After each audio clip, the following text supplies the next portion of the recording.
All right, welcome in for another Friday morning safety meeting. This week's code of conduct is don't overpromise or underdeliver. So it's stems from really good communication and kind of going on as best factual information as you can to talking with fellow coworkers, clients, vendors, and of like. Excellent job this week, another 7 days without a recordable injury. So we're up to 95 days. We got really today and Monday left of February, and then we're going to start getting into kind of changing of hopefully getting outside of kind of winter conditions and more into those spring conditions. So those slip, trips, and falls will continue, but we'll also start ramping up our activities. So again, remember the best thing to do is start the day out with that JHA, communicate those hazards, set up the proper controls to eliminate or control those hazards so everybody walks home safe and sound each and every day. With that said, I'll go pass it on over to Amy with PT360. She's going to have a wellness topic on nutrition, which I'm really looking forward to. So the floor is yours, Amy, and thanks for getting up early with us this morning. Good morning. Anytime. Let me take my screen here.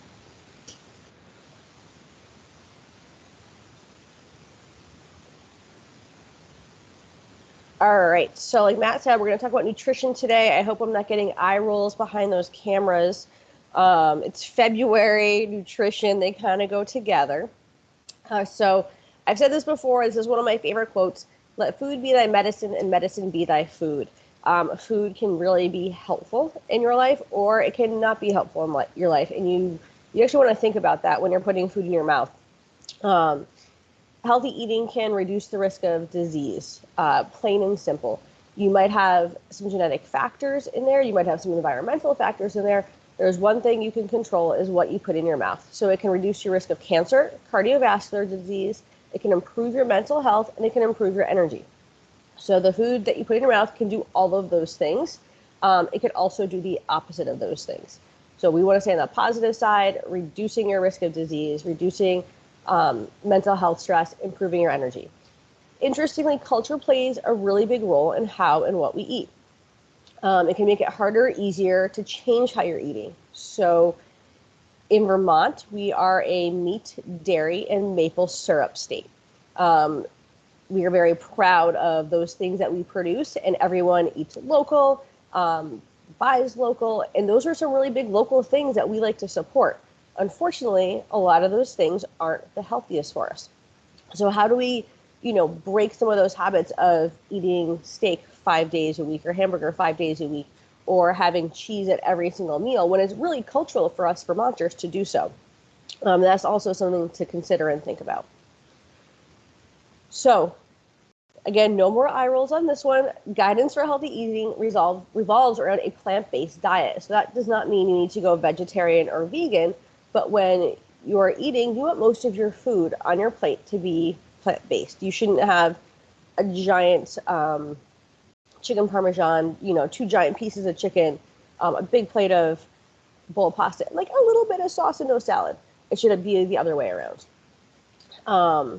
Meals should be built around vegetables, beans, and whole grains. So again, still eating some pastas and breads and rices, but change that to a whole grain version of it. Using olive oil instead of butter. This really comes out of the Mediterranean diet studies, which there is an abundance of really good high quality studies on this that say olive oil is a really good healthy fat.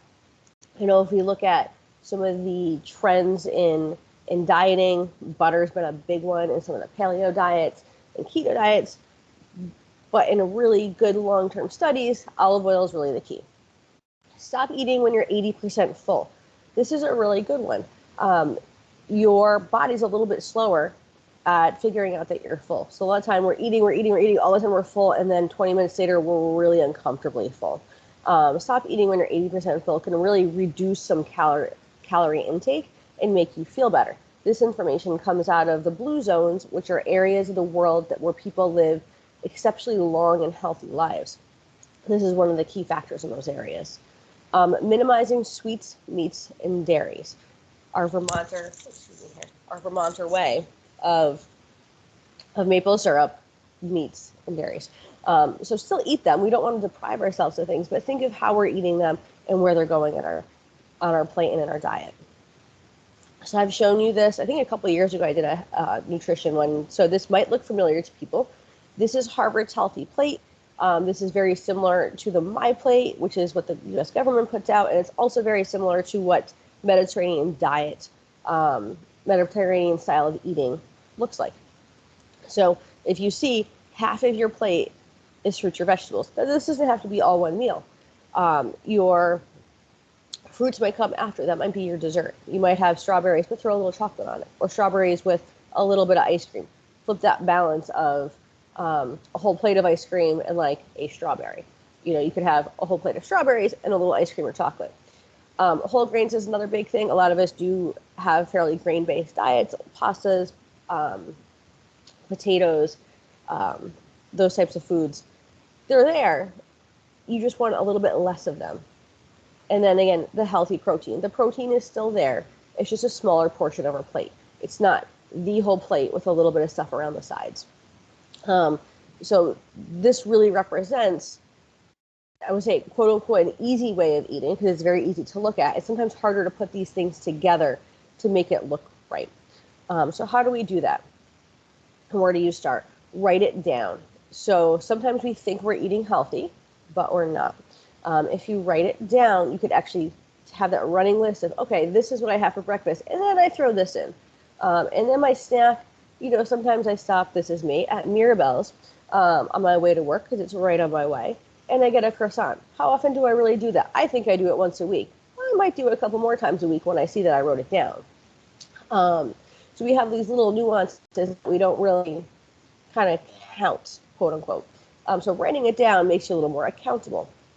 Meal planning is another big one, especially if you're changing the way that you're eating, is to plan ahead. Maybe on that Saturday or Sunday, write down a couple meals, put a shopping list together, go buy those foods, and even prep some of those foods ahead of time to make it a little bit easier.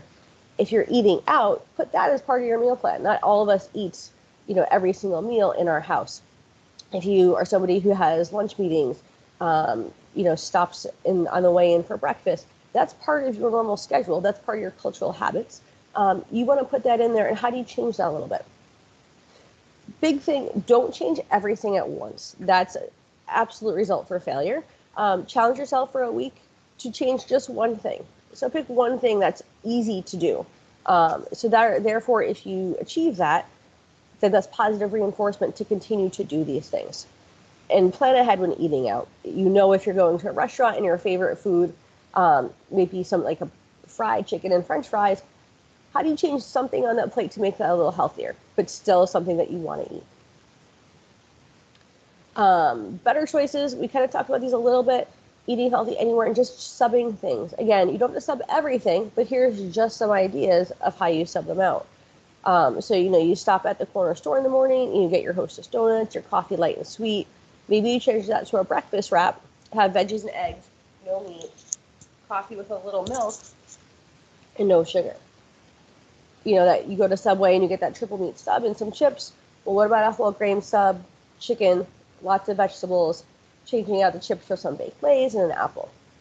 So again, looking similar, but getting a whole lot more nutrition out of what you're eating.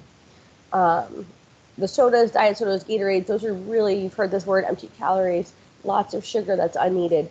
How do you get some of that same taste and flavor out of another drink? Seltzer with a little bit of juice can really be helpful in making that change. The afternoon slump, we're at 2 o'clock, 3 o'clock, you get a little low energy, you go for that candy bar. What about a bag of dried fruits and some nuts? That can give you that similar bit of energy. For dinner, the fried chicken, loaded potato, green beans, change that over for grilled fish, not green fish, green beans, dressing up the green beans with a little almond and garlic and a sweet potato. So again, this isn't something you would do all at once. This is a huge change. If your diet looks something like the unhealthy diet, you're not going to go all of a sudden day one to the healthy diet. You're going to pick one thing on that list to change.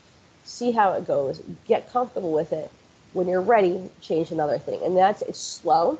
It's not that quick fix, but it's a much better way of going about learning how to eat healthy and figuring out how healthy foods fit into your diet, your culture, your daily habits. And that's all I've got for today. Yeah, thank you, Amy. One thing I'm realizing as I'm starting really new year, new me whole thing in 2022, trying to eat healthier, is my joints are feeling a lot better. No inflammation in my knees and ankles. Yeah, that's actually a big thing is low levels of inflammation when you're having lots of sugar, lots of inflammatory foods. You take even a little bit of those out, and that's a common thing that people say is, I didn't know that my joints would stop hurting, that my ankles would stop swelling at the end of the day. I have more energy. And that's a good positive reinforcer to continue to eat in that way. Well, thanks for getting up early with us this morning. We appreciate it. Very informative. You're very welcome. Thanks, Amy. You're welcome, Ken. Have a good one. Okay, take care. Take it away, Ken. Okay.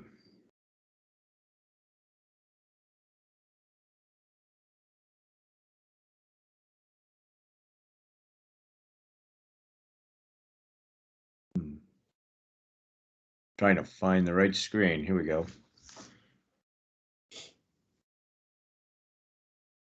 All right. Do you see my screen? Yeah, we got it. Okay. So good information on nutrition, which I agree, especially as you get older in life, it's more and more important. And it does make you feel better to eat right, just like Matt says. So announcements here, we've got new insurance cards are in, that's for the vehicles, and check with the shop staff or Scott Burns. So you'll need a new certificate to go along with the registration. If we get stopped for any reason in an accident or anything like that, first thing that's going to be asked after everybody's okay is, where's your insurance card? And then safety meetings, in case you didn't notice, oops, keeps moving around, pretty odd. Start at 6:30 again this week. It's a little bit not quite light out right now because the snow's coming down, but boy, we're getting back into the the season where it gets light earlier in the year or earlier in the day. So very happy to see that. And then some old messages about fuel cards and treating diesel fuel with the supplement. So keep that in mind still. On the next topic here is the ECI Primary Care Wellness Program. And certainly I encourage everyone to get enrolled in this program.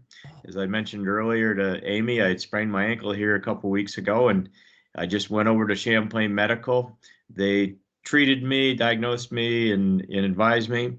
I did end up paying for the cost of the x-ray, but it's a lot cheaper than going to the ER or going through my regular primary with insurance, because I still would have gotten the deductible. So this way it was all essentially for free, except for the cost of that x-ray from UVM. See if I can get this down here. Okay, weather. As we all know, it's snowing out there. We're in a storm warning condition. Snow started here probably an hour or two ago. It's just pretty light right now, but it's starting to come down. We're still expecting, I think, 6 to 10 inches or more as you go towards the higher elevations. COVID policies, nothing new to report here. And the project of the week, I don't think that Ben McKinney is on, or whoever. Oops, I keep dragging this around.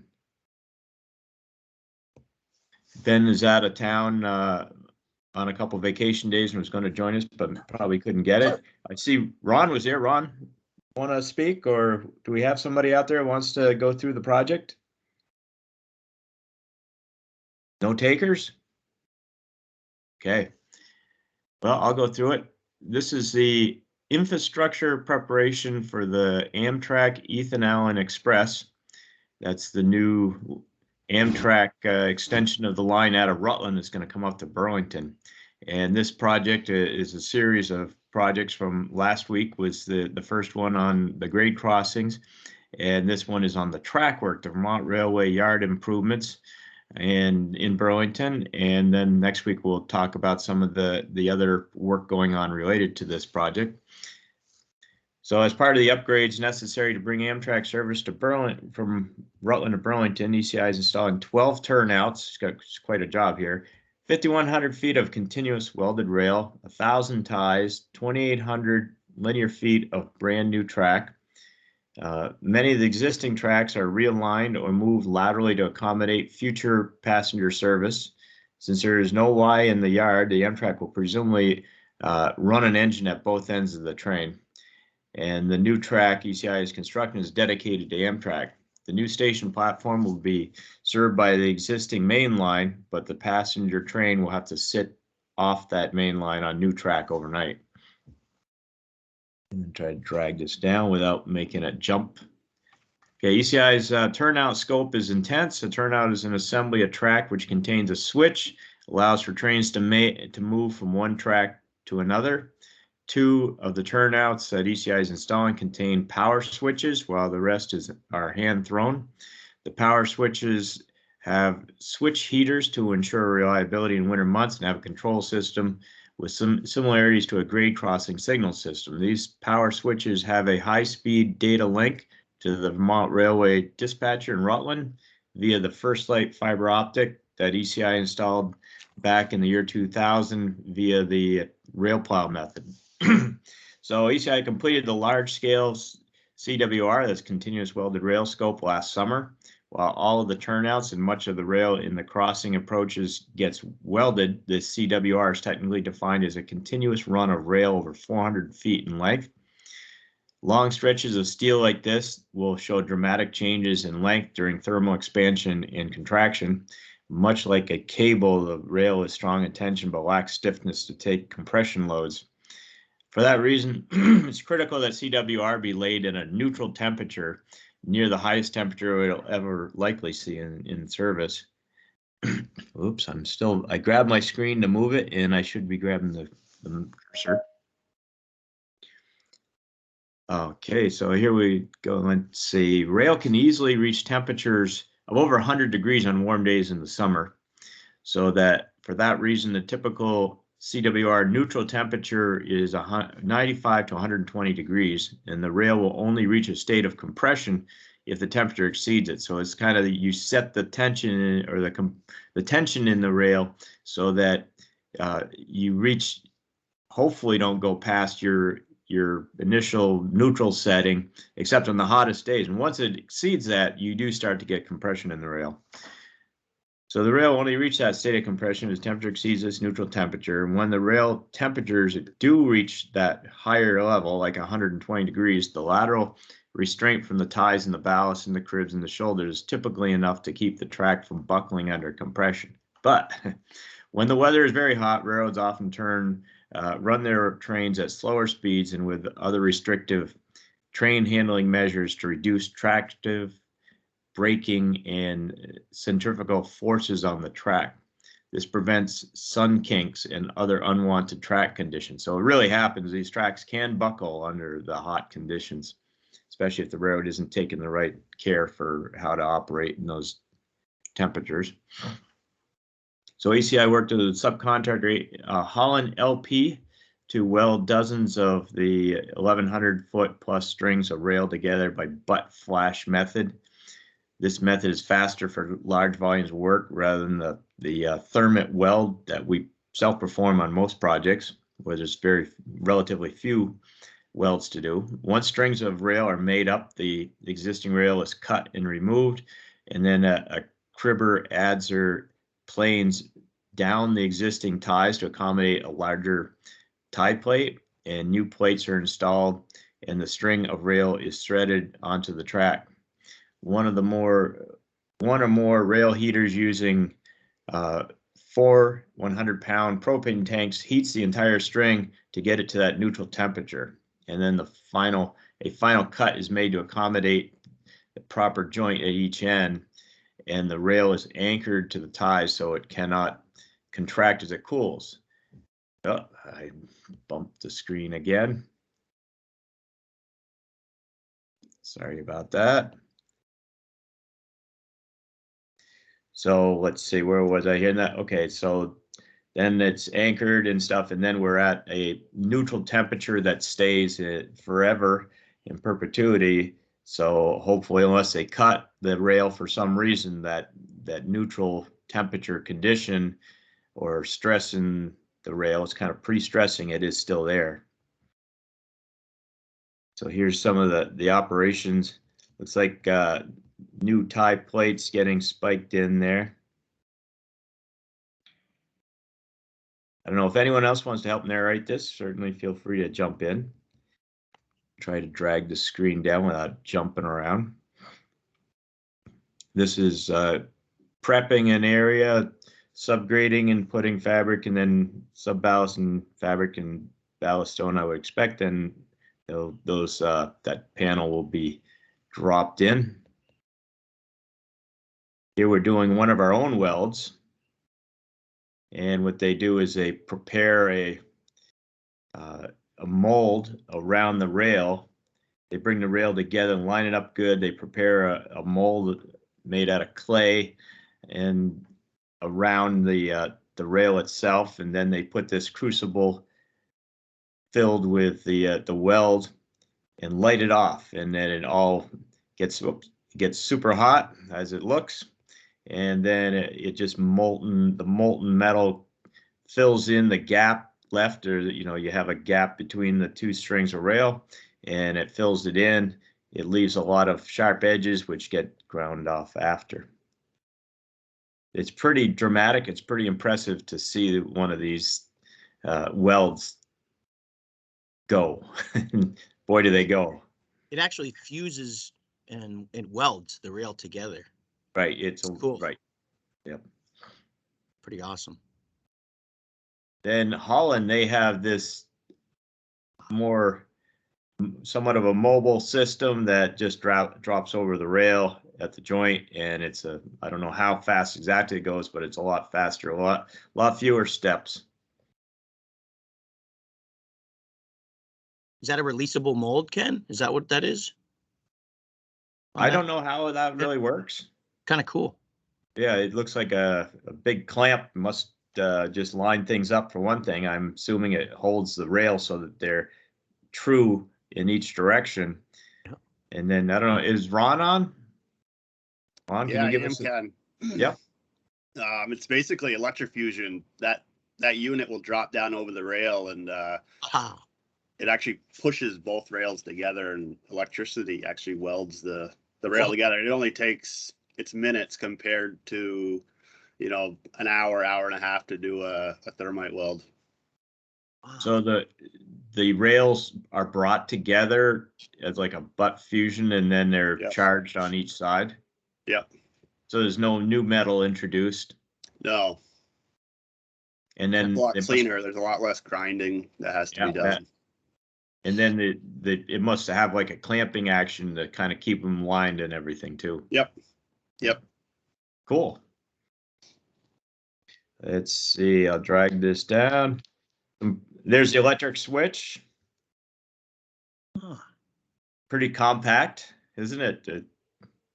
That's actually the first crossover turnout south of Maple Street. The previous picture was going to be one of the power switches. We just hadn't got the actual power switch on it yet, though. Okay. Yep. Yeah. The power ones have a long piece between the ties, the switch ties, right? Yeah. Yeah. For some reason, I don't have an image here. All my images disappeared.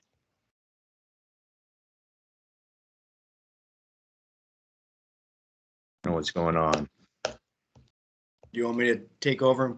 Sure. Yeah, I got no images on my screen.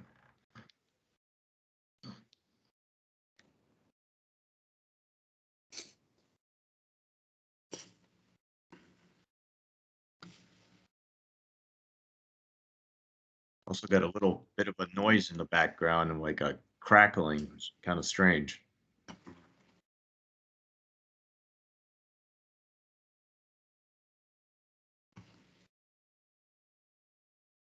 Wow. So, I know, Ron, where's this photo? That's Maple Street, I think, the temporary, isn't it, Ron? That's north of Maple Street. That'll be the first power switch that we actually, or powerized switch that we put in. Wow. The second one will be down by Lakeside Avenue. It's pretty intense Nice. crossover there, huh? Jeez. A lot of fabrication in some of these. Yeah. Nice looking stuff.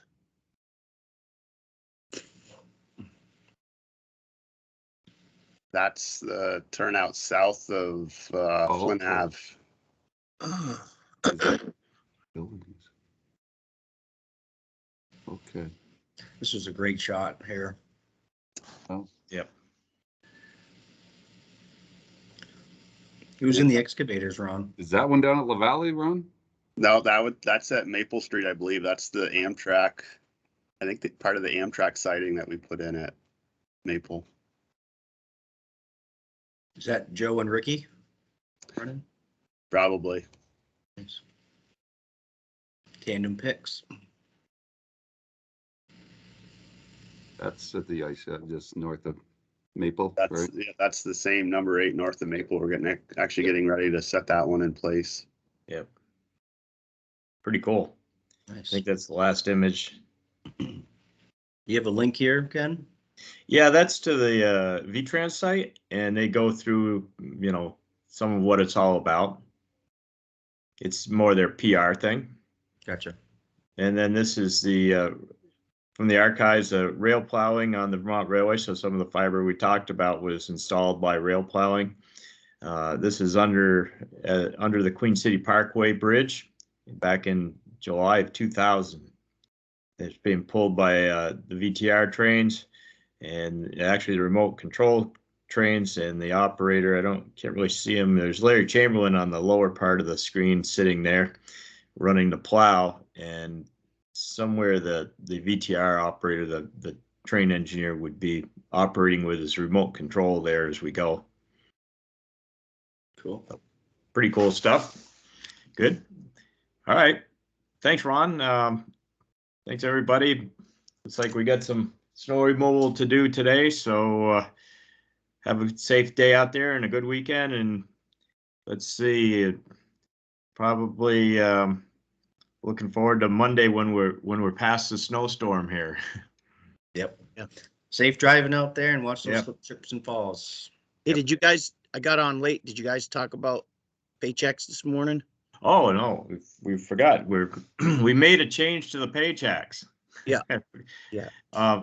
There's an increase. We decided to do pay adjustments early this year because it was a good time to do it. We've seen obviously a lot of inflation and a lot of pressures on our wallet here, so wanted to make everyone feel good about going into the spring. So They'll be everybody, thanks effective. for everything, and put the money to good use, and let's get going on the season.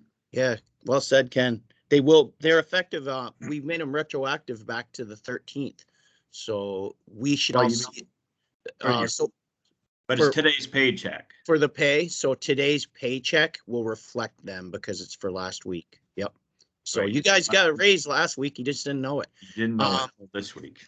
Any of the guys that any of you talk to people on layoff, they're all included as well. Mhm. I'm going to try to get with a lot of the managers so that we can kind of call them and let them know. But if any of you talk to people that are on layoff, everyone was included. Everyone got a pay increase, including the people on layoff, and they just didn't get a paycheck yet. So they don't know. So we're going to try to reach out to them, but also just have them reach out to their supervisor, me, Tom, Jim, any of the other guys, and we'll help them to let them know what their new pay rate is. So we're going to try to reach out to them anyway so that they'll know before they get called back. So Okay. Good. Well, pretty exciting. It's like this is the kickoff of the year here for the season, right? and hopefully the last big snowstorm. Yeah, let's get past this snowstorm and go on to construction. Sounds good. All right. Catch you Thank guys you, Ken. later. Thank you, Matt. Thank you. Everybody be safe today. Get your shovels. Get your shovels. Yeah. Thank you.